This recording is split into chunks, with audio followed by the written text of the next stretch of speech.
Hello दोस्तों, जावा collection framework series में आपका स्वागत है। आशा करता हूं कि आप सबको मेरे लेक्चर्स पसंद आ रहे होंगे और लेक्चर अगर पसंद आ रहे हैं तो हर वीडियो पे कम से कम एक लाइक और एक कमेंट तो बनता है। कमेंट में कुछ भी हो सकता है, आप अपने फीडबैक दे सकते हैं कि सर इसको अगर ऐसे करें तो और अच्छा हो। किसी भी तरीके का अच्छा फीडबैक अगर आप देंगे तो मुझे इससे कुछ सीखने को मिलेगा, कुछ मोटिवेशन मिलेगा। मैं इस तरह के शानदार कंटेंट और आपके लिए बना सकता हूँ। तो आज हम लोग क्या पढ़ने वाले हैं? आज हम लोग पढ़ने वाले हैं सेट इंटरफेस। तो सेट इंटरफेस क्या है? अगर आप जावा कलेक्शन की हायरार्की को देखें तो जावा कलेक्शन में तमाम इंटरफेसेस मिलते हैं, जैसे लिस्ट इंटरफेस, क्यू इंटरफेस। वैसे ही हमारे पास एक है सेट इंटरफेस। सेट इंटरफेस को इंप्लीमेंट करती हैं ये चार classes: enum set, hash set, linked hash set and tree set. जिसमें से इनम सेट बहुत रेयरली इस्तेमाल होती है। बेसिकली ये तीन इस्तेमाल होते हैं: hash set, linked hash set और ट्री सेट। ठीक है। तो पहले तो हम समझे कि ये सेट क्या है। तो सेट का मतलब होता है कि एक ऐसा डेटा स्ट्रक्चर जो डुप्लीकेट एलिमेंट को अलाउ नहीं करता। मतलब इस डेटा स्ट्रक्चर के अंदर सिर्फ आप बेसिकली हैशिंग का कंसेप्ट इस्तेमाल करता है और सिर्फ यूनिक वैल्यूज को ही अपने अंदर होल्ड करता है। डुप्लीकेट वैल्यू आएगी तो उसको डिस्कार्ड कर देगा, उसको स्टोर नहीं करेगा। ठीक है। एक हैश सेट के अंदर आप ज्यादा से ज्यादा एक नल वैल्यू, तो जाहिर सी बात है नल वैल्यू को, एक ही नल वैल्यू को आप स्टोर कर सकते हैं, इससे ज्यादा नहीं।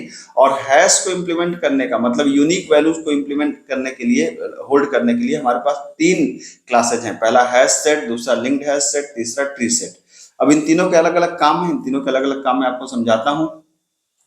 सबसे पहले बात आती है हैश सेट की। तो अगर आपको कोई ऐसा डेटा स्ट्रक्चर बनाना है जो यूनिक तो रखेगा लेकिन अनऑर्डर्ड। अनऑर्डर का मतलब कि किस एलिमेंट को कैसे रखेगा, ये आपको ऑर्डर कोई मतलब ये कोई फिक्स ऑर्डर आपके पास नहीं होगा।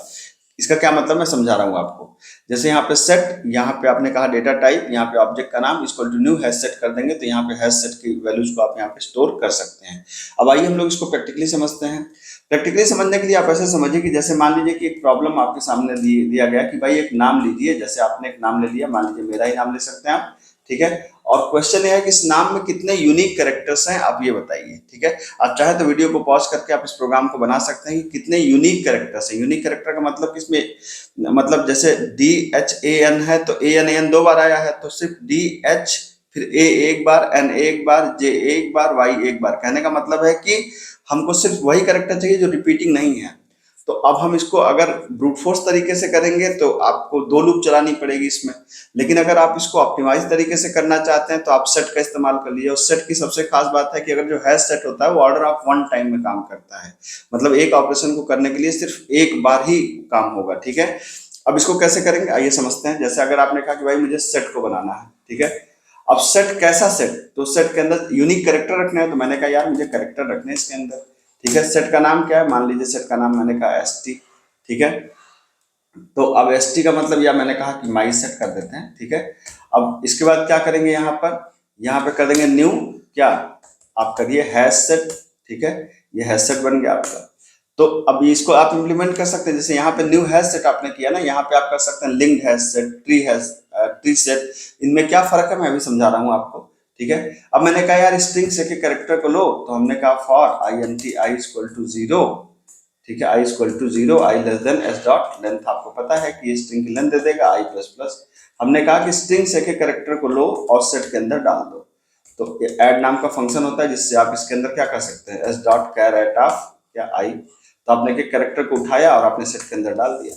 अब सेट के अंदर क्या होना चाहिए? सेट के अंदर सिर्फ होना चाहिए यूनिक कैरेक्टर। तो एक जरा मैं करा लेता हूँ यहाँ पर।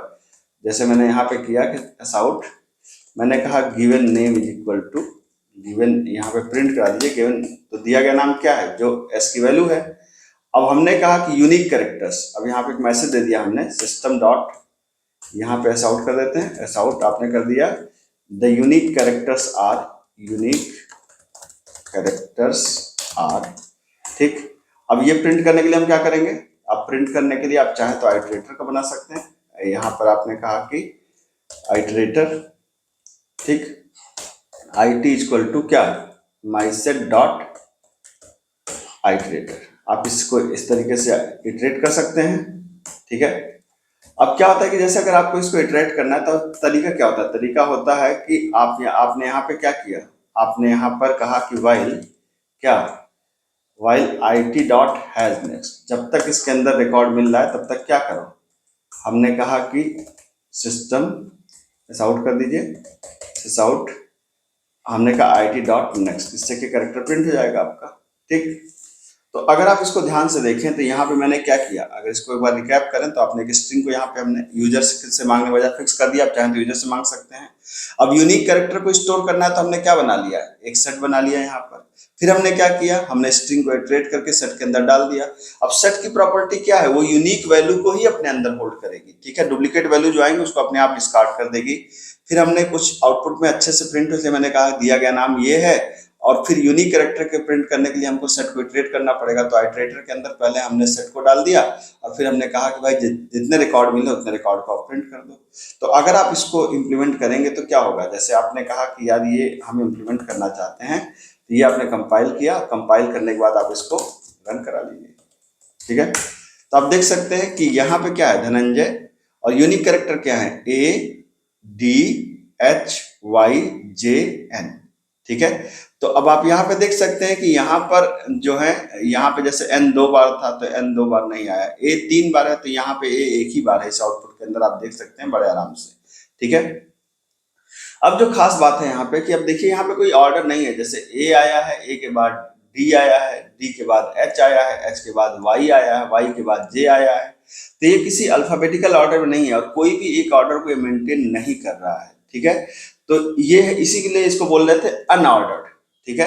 अब आप चाहते हैं कि इनकमिंग ऑर्डर को मेंटेन करें। इनकमिंग ऑर्डर का मतलब क्या है कि जैसे D है तो पहले D आए, फिर H है तो पहले H आए, फिर A है तो पहले A आए, मतलब जिस ऑर्डर में कैरेक्टर यहाँ पे आ रहे हैं उसी कैरेक्टर में वहां पे आउटपुट में आए। तो यहाँ पे आप क्या कर सकते हैं, हैश सेट को कर सकते हैं लिंक्ड हैश सेट, ठीक है। तो जब लिंक्ड हैश सेट आपने कर दिया तो लिंक्ड हैश सेट बेसिकली क्या करेगा, ये आपको इनकमिंग ऑर्डर को मेंटेन रखेगा। इनकमिंग ऑर्डर को मेंटेन रखने का क्या मतलब है, आउटपुट में हम लाइन चेंज नहीं कराएं तो आपको क्लियर कट समझ में आ जाएगा। यहाँ पर हम ऐसे प्रिंट करा दे रहे हैं, प्रिंट को यहाँ पे हर कैरेक्टर के बीच में थोड़ा सा गैप दे देते हैं जिससे आपको क्लियर समझ में आएगा, ठीक। अब देखिए यहाँ पर अगर आप देखें तो यहाँ पे क्या हुआ, धनंजय। अब यूनिक कैरेक्टर में देखिए ऑर्डर, देखिए पहले क्या आया D, तो यहाँ पे आया D, फिर क्या आया H, तो यहाँ पे आया H, फिर क्या आया A, तो यहाँ पे आया A, उसके बाद क्या है N, तो आया N, फिर AN तो रिपीट हो रहे हैं, फिर आया J, फिर आया यहाँ पे J, फिर लास्ट में आया Y, तो Y। तो इनकमिंग ऑर्डर को आपको मेंटेन अगर रखना है तो आप यूज कर सकते हैं लिंक्ड हैश सेट, ठीक है। और अगर आप ये चाहते हैं कि जो आपका क्या है, डेटा सॉर्टेड ऑर्डर में आए, मतलब जो भी एलिमेंट आपने कहा कि भाई नाम हमको सॉर्टेड ऑर्डर में चाहिए, तो यहाँ पे क्या बना सकते हैं, यहाँ पे बना सकते हैं आप ट्री सेट, ठीक है। तो ट्री सेट क्या करता है, एलिमेंट को सॉर्टेड ऑर्डर में आपको देता है। सॉर्टेड ऑर्डर में देने का क्या मतलब है, बिल्कुल आउटपुट को प्रिंट करा लीजिए, अपने आप समझ में आ जाएगा। तो अब आप यहाँ पे देखेंगे कि पहले धनंजय में पहले क्या आएगा, A आएगा, यूनिक कैरेक्टर्स ही हैं, फिर क्या आएगा D आएगा, फिर क्या आएगा H आएगा, फिर क्या आएगा J आएगा, फिर क्या आएगा N आएगा, फिर क्या आएगा Y आएगा। तो मेरे ख्याल से बात समझ में आ गई होगी कि जो आपने नॉर्मल हैश सेट यूज किया, तो नॉर्मल हैश सेट अनऑर्डर्ड होता है। अनऑर्डर्ड होने की वजह से फायदा क्या होता है, अनऑर्डर्ड होने की वजह से फायदा ये होता है कि इसकी टाइम कॉम्प्लेक्सिटी ऑर्डर ऑफ 1 होती है, लेकिन ये किस ऑर्डर में रिजल्ट देगा इसकी कोई गारंटी नहीं है। लेकिन अगर आप जब लिंक्ड हैश सेट में जाते हैं तो जिस ऑर्डर में एलिमेंट यहाँ पे इनकमिंग होते हैं, मतलब इनकमिंग का मतलब क्या है कि पहले नाम में D पहले आया, फिर H पहले आया, तो जो पहले आएगा वो यहाँ पर उसी ऑर्डर में यहाँ पर मेंटेन हो जाएगा। इसकी भी टाइम कॉम्प्लेक्सिटी ऑर्डर ऑफ 1 होती है, ठीक है। और जब ये आपका जो ट्री सेट है ना, ट्री सेट ये यूनिक, मतलब ये अल्फाबेटिकल ऑर्डर में अरेंज करता है, असेंडिंग ऑर्डर में अरेंज करेगा। तो चूंकि ये असेंडिंग ऑर्डर में अरेंज करता है, इसलिए इसकी जो टाइम कॉम्प्लेक्सिटी होती है वो थोड़ी बढ़ जाती है, दैट इज log n, ठीक है। तो इस वजह से, इस तरीके से आपको मेरे ख्याल से बात समझ में आई होगी कि क्या फर्क है। तो ये जो मैंने आपको बताने की कोशिश करी कि hash set, linked hash set, tree hash set, अगर कंटेंट आपको पसंद में आया हो तो आप चैनल को सब्सक्राइब करें, कमेंट जरूर करके बताएं कि आपको लेक्चर कैसा लगा। मैं आपके कमेंट का इंतजार करूंगा। मिलते हैं अगले लेक्चर में। Thank you so much.